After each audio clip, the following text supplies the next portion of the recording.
I just recommend that everything that you say during campaign week, stand firm on it. Never change it. Even when life becomes questionable, things happen, stand firm on what you said that you was going to do for your university. Never change the plan. Just, strengthen it, if anything. Yeah. What's up, y'all? I am Travion Hayes, and I humbly serve as the 32nd Mr. Tennessee State University. Hey HBCU fam, I am Victoria McCray, and I currently serve as Miss Junior for the 2022-2023 academic school year. What's up, everybody? I am Timothy Brewer Jr., and I currently serve as the Mr. Junior for the 2022-2023 academic school year. And we're checking in with Historically Black Sense.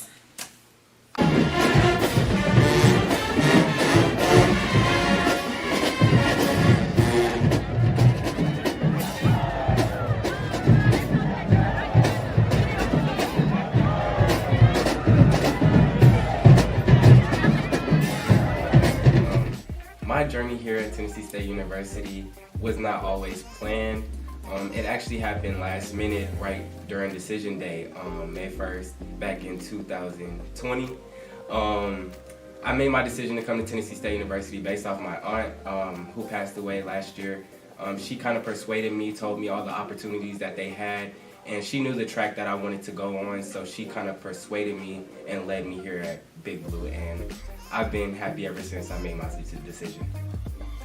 And I gotta agree with Tim. My decision was I'm not gonna say last minute, but it definitely was something that kind of fell in my lap. My best friend, she actually convinced me to go here. She let me know that I had scholarship opportunities and there was a lot of opportunity for growth here at TSU. And I decided to go by faith and just jump on that. And I'm so grateful for that, and I'm grateful ever since. I was a graduating senior in high school, and most of my friends were applying to PWIs, and I knew I wanted to stand out to be different. I didn't want to follow the traditional path of going to a PWI and stuff like that, because I noticed I didn't feel like I was going to be supported there, so I was like, okay, I need to go somewhere that's for me, go somewhere that I can thrive and grow.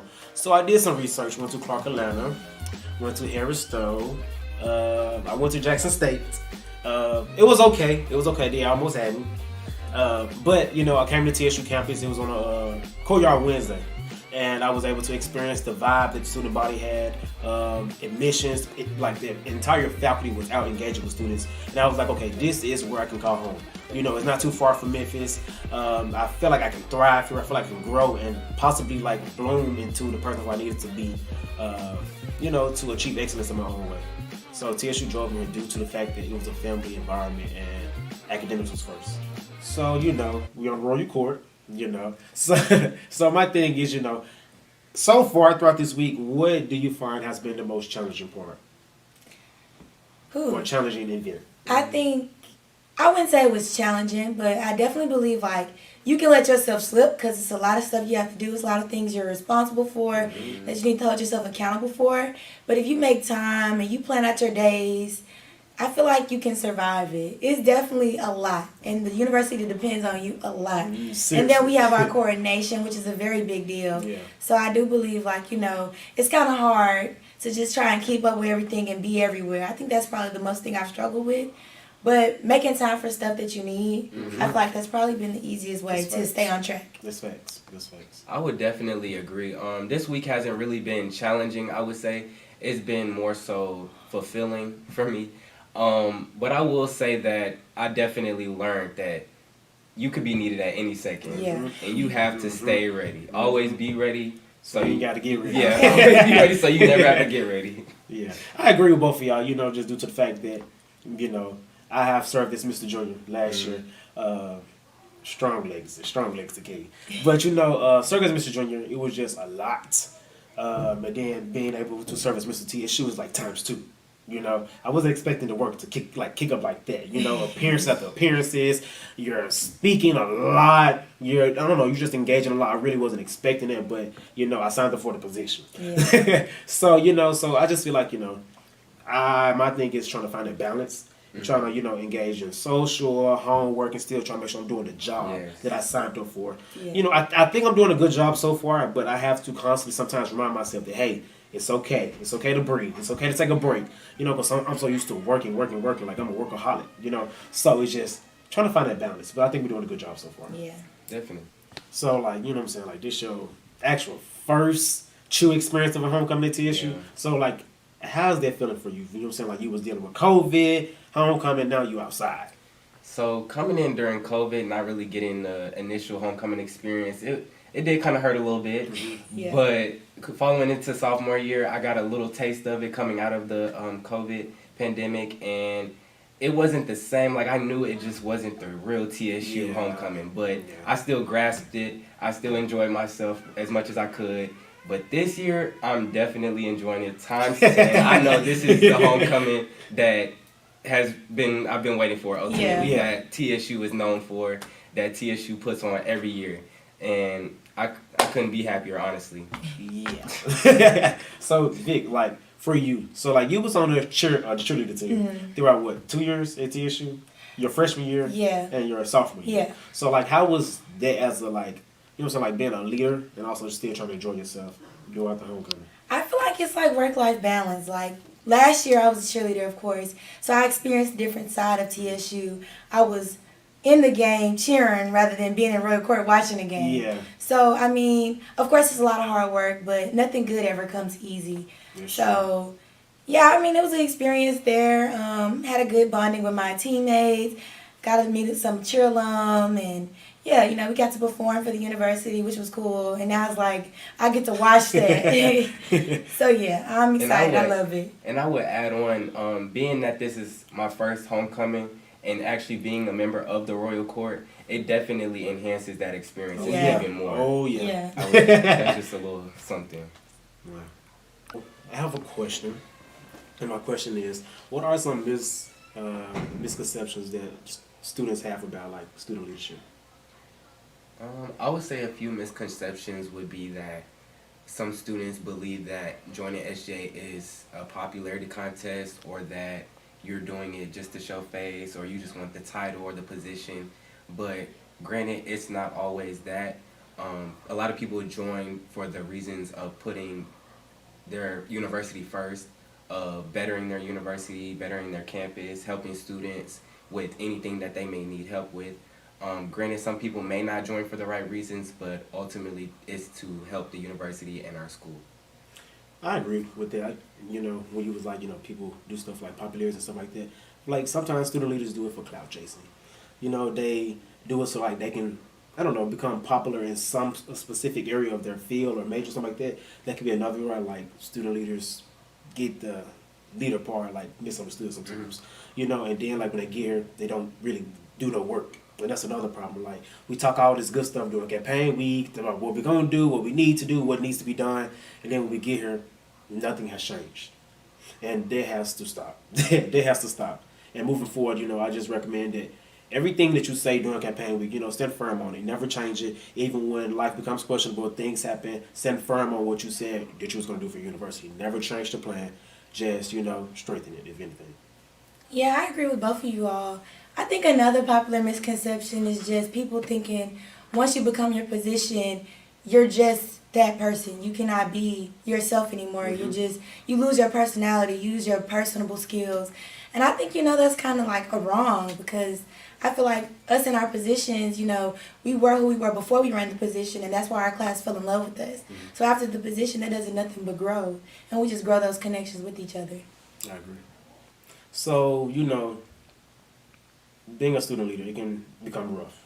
It can become hard, overwhelming. So how do you manage your mental health while also being a leader at the same time? I think I just always kind of go back to my purpose and go back to my reason why. And I also try and find an outlet. So I meditate, I do yoga sometimes, go to church, read the Bible, just stuff like that, so I can just decompress. Because, I mean, it's overwhelming in a sense that you're always needed, you're always looked at. But if you remember your purpose, you remember your reason why, and you able to take those breaks when you need those breaks, it just comes bearable. She literally took the words out of my mouth. But just to piggyback off that, I would say remembering your why. Literally understanding why you're doing the things that you're doing. Coming into leadership was something that I wasn't always used to, but it's something that I knew I was destined for. So being able to just juggle all of those different things that you get involved in, it becomes overwhelming, but you remember your why you're doing the things you're doing, literally, and it just drives you to do more. It drives you to be greater than what you already are. I totally agree with that, and I feel like that's why I have always heard the saying, never forget your why. You know, even when things get rough, and never forget your why, because that's going to always bring you back to your main focus, your main goal, and it's going to push you even harder, you know what I'm saying, to chase that bag, chase that dream, and never give up on it. Even when, you know, the crowd is rough, you know, you have to stand firm, stand strong, and stand tall, you know. And when dealing with mental health, you have to really take moments to yourself. This kind of like where I'm kind of like with the battle, we're trying to not work so much, but also have the moments to myself where like I'm, you know what I'm saying, like decomposing, not overwhelming myself with the workload, and just stuff like that, you know. So just hand on all that type of stuff. Taking time for yourself. Yeah. So like for me, I like to paint, I like to draw. I got into poetry not too long ago. Yeah, me too. I like to hike, shop. You know, that's not really the most. Retail You like therapy. I'm scared. I've never been hiking. I love to hike. So like, what do you do? Like, You know, like I said, I like to do meditation. So I cut on my smooth jazz or maybe even my gospel music, something instrumental. And I just sit there and I leave myself to only think of positive thoughts. Or even like, you know, getting into journaling if you're into writing. Just writing out your feelings and writing out what you want to accomplish. And sometimes you got to post it and read it every morning. Like, I will accomplish this. I will present myself to be the best person that I can be. You know, stuff like that really helps. So I'm gonna tell y'all a little secret of like what I do when I'm feeling like a little overwhelmed. Like I would wake up 5 o'clock in the morning, walk around like the little block corner, whatever you want to call it. You know, just walk around, decompose, listen to some gospel music. Heavy on the gospel music. So listen to the gospel music, just chill, vibe. You know, connect myself with God and really just try to ground myself before I just hit the ground running. And then like later on that night, I would do another lap. You know, just to end my night on a positive note and really just decompose. And I honestly feel like the best thing that I can do for myself when I get too overwhelmed is call my mom. I'm going to call my mama every time. I'm calling her every time. Or at least having a circle that you can confide in, like whether it be your friends, family, mentors, anybody. Like just having somebody you can go to, yes. But what type of people do you have in your circle? That's the one. You know, you have to surround yourself with people who's going to believe in you, and who's going to tell you the real, even when you don't want to hear it. You know what I'm saying? So it's like sometimes you have people in your corner who just yes men. You know, yeah, you can do it. You can do it. Knowing, hey, you might want to look at this a little different. Hey, you might want to, you know, you don't need yes mans in your circles. You know, you need people who's really going to keep it real with you and really shift you towards purpose. I agree.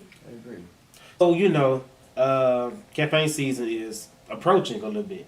You know, so my thing is, what advice would you give to somebody that's running? Like, what type of techniques, strategies, and like what should you be doing right now to prepare you for where you're trying to go? I think the campaign should speak about who you are and what you will do for your class or in the position that you're in. How will you execute? So me personally, I did the incredible TSU, and I just wanted to promote that. I wanted to promote that, you know, TSU is incredible. And the people on this campus are incredible. So I think, you know, finding an outlet or finding a theme that best fits you and then planning everything out. I literally sat down, I got a journal, and I wrote everything that I needed to complete, done. And I checked it off as I got it done, marked through it as I got it done. You know, just staying organized because it can get very overwhelming and it can get very costly. So writing down every expense, writing down every task, it kind of helps you stay, you know, together. Heavy on the costly. Right. I would say for me, the campaign itself, it started off as something like I didn't know what it was at all. I literally was in my dorm freshman year just thinking I was in a mental state where I wasn't happy, honestly, and I wanted better for not only myself, but the campus of Tennessee State University. Yeah. So that's when I was able to just reflect on the different visions, the different goals that I had, and I wrote them down, honestly. I wrote down everything that I was thinking that was just going through my head because the thoughts go a mile a minute. Yeah. And I was just thinking, and I was talking to some family, some friends, and I realized, okay, I want to run a campaign. I want to be a campus leader. I want to be able to take these different things, my visions, my goals, and not only share that with the campus, but also share it with people who aspire to be leaders as well after college. Yeah, I agree. I totally agree with both of y'all. You know, one, it is costly. That's why I recommend, send out those sponsorship letters. Go to their nearest restaurant to see, hey, can you cater this? Hey, I'm thinking about running for this position. I think that your business can help me develop, and I'm sure that I can help you develop. You know what I'm saying? Just advertise yourself like that. Now, speaking from Mr. TSU standpoint, I had to prioritize myself. During my fall semester, I knew I wanted to be Mr. TSU. So typically the elections and stuff run in the spring. So I had all fall semester to sit, analyze, okay, the theme, what am I going to do? So when I came to my theme, I'm like, okay, I need something that's going to pop. Something that's going to catch your attention, grab a man. Like, I can't be original. I can't do nothing that somebody else has already done 2 years, 3 years ago. Like, I need to shake them up and bring something new to the floor. So I did. And I got Aladdin. I thought about the theme a little bit, the 3 wishes and stuff like that, really dissecting into the movie a little bit to see, okay, how I can bring this back to TSU. How can I incorporate this to a whole new world? How can I push TSU into this new direction that, I'm trying to push us out of? And then I was thinking about even, COVID. You know what I'm saying? So it's a whole new world. It's just little small stuff like that. But you have to be very creative. You have to think outside the box. Really come out swinging. It's going to be costly, but that's why you have to plan prior to. Have those sponsorship people already lined out. Have your family, willing to donate, your nearest church, stuff like that, So I think it's possible, it's doable. You just have to believe in yourself, believe in the vision that you put forth, believe in your why, never forget your why, and really just come hard, because if you don't come hard, somebody else will come hard way better than you. And speaking on creating a campaign, I ran my campaign on Jumanji, Searching for the Gold, and basically the reason why I chose that was because I related our personal lives to a jungle. There's an obstacle course, there's trials and tribulations along the way, but we're here to help each other to make it out in the end. Based off the movie Jumanji, they had literally everything thrown at them. It was a game ultimately, but we're here to help each other. We're on the same team. We're all tigers. We need to graduate. We need to be successful, become millionaires, doctors, teachers, all of that. So honestly, that's where my campaign curated from. Even though we go through a lot along the way, it's always like at the end.